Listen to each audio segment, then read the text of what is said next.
It hurt bad. He was just like, wait, all of a sudden he went.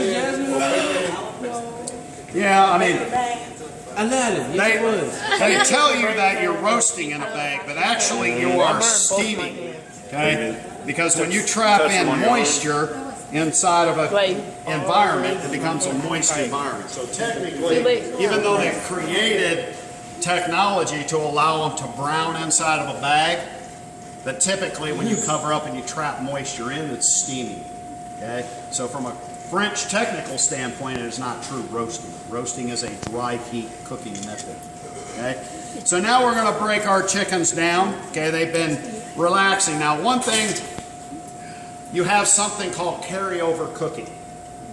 Anytime you have a large muscle and you take it out of the oven, there's a lot of heat retained in that muscle.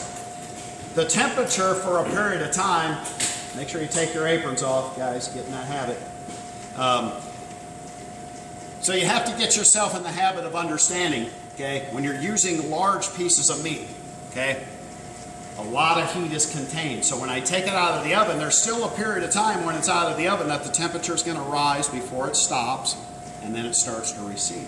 That's called carryover cooking, okay? Now, if you're in charge of making prime ribs or steamship, and the chef says, I want them medium rare, and you take it at medium rare out of the oven, and then whoop, now it's medium. They're going to go off on you. Okay? So you got to understand carryover cooking. Now, if you got a prime rib or if you got a steamship, okay, there's a lot of residual heat.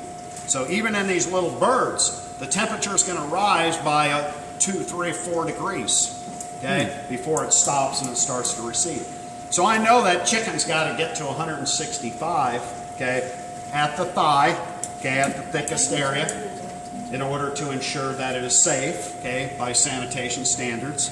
So what I like to do, take the temperature, usually about 162, 163. I'll take it out of the oven, leave the thermometer in it. I can watch that thermometer, it doesn't take long. Once it hits 165, then I know I'm okay, okay? So again, I don't leave it in the oven until it's 165, because now it's going to go to 170, okay? And of course my meat's going to be drier. The longer I leave it exposed to heat, the more moisture evaporates, the drier it gets.